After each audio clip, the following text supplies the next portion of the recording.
Welcome, curious minds. Today, we journey through time to meet a man who shaped nations, shattered empires, and redefined ambition. Step carefully. History remembers him not just as a conqueror, but as a complex figure carved by destiny and cannon fire. Our story begins with young students uncovering the legend themselves. Today we're learning about someone who ruled almost all of Europe. And who was really, really short? Ah, that old myth again. I see my reputation precedes me, except about the height. Wait, you're not short? I was slightly above average for my time. Blame the British cartoonists. So, you were average height, but a giant in history? Well said, young strategist. I was born on Corsica in 1769, August 15th to be exact, just after it became part of France. My family was noble, but not wealthy. Did you always want to be a soldier? From as early as I can remember. Even as a young boy, I studied famous generals and drew battle plans in my notebooks. What kind of plans? Oh, defending our garden against imaginary invaders. And, on occasion, I would rearrange our furniture into fortresses. At 9, I left Corsica for mainland France to attend the Brienne military school. It was difficult at first. I spoke Corsican better than French. Wait, you didn't speak French? Not fluently at first.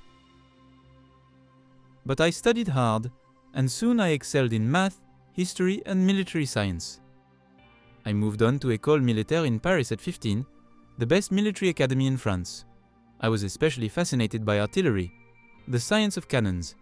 Cannons? Cool. Very cool. Precise calculations could win battles. Were you popular? Let's say, I was admired for my determination. Then came the French Revolution, which began when I was 20. It was chaos, opportunity, and a chance for talented officers to rise. Were you scared? A general does not fear chaos. A general uses it. By 24, I became a brigadier general. Isn't that a little young to be a general? Talent knows no age. At 27, I was leading an army. Did you always win your battles? Oh, well, most of them. My campaigns took me across Europe and beyond. Italy, Egypt. Egypt? Did you see the pyramids? Yes, I did. In 1798, I led an expedition there. Did you bring back any treasure? Well, yes, but also better than treasure. I brought back knowledge. Scientists and scholars traveled with my army. In fact, during my expedition, the Rosetta Stone was discovered. It was instrumental in deciphering the long untranslated ancient Egyptian hieroglyphics. But not all victories are won on the battlefield. In 1804, I helped create something far more lasting, the Napoleonic Code. A code? Like secret messages? No.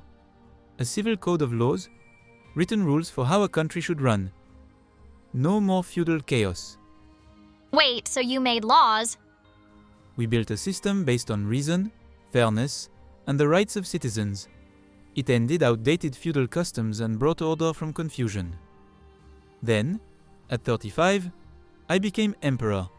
At Notre Dame Cathedral, I crowned myself. Also the Pope was there. But I placed the crown on my own head. Why did you do that? To show that no one gave me power, I seized it myself. And then my favorite, the Battle of Austerlitz. Why your favorite? What happened there? I faced larger armies, but I used fog and clever maneuvers to trap them. It was my masterpiece. But all empires face challenges. Mine came in the freezing Russian winter. Winter defeated my army more than any general. Then you were exiled? To Elba? Yes. Not the most relaxing island holiday. But you escaped! Naturally, with style. At 46, I returned to France for one last campaign. Were you nervous? Never. But at Waterloo, the world stood against me. It was a hard fight, and my final defeat. Defeated, I was sent far away to St. Helena. What did you do there? I wrote my memoirs, thought about my victories, and my mistakes. I may have lost my empire, but my story marches on. What are you proudest of? That I proved even a boy from a small island could rise to greatness. One last thing. How tall are you really? Tall. Enough.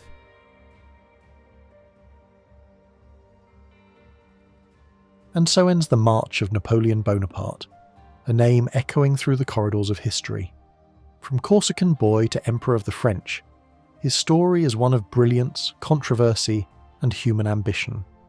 As with all great figures, his legacy depends not just on the battles he won, but on how we choose to remember him.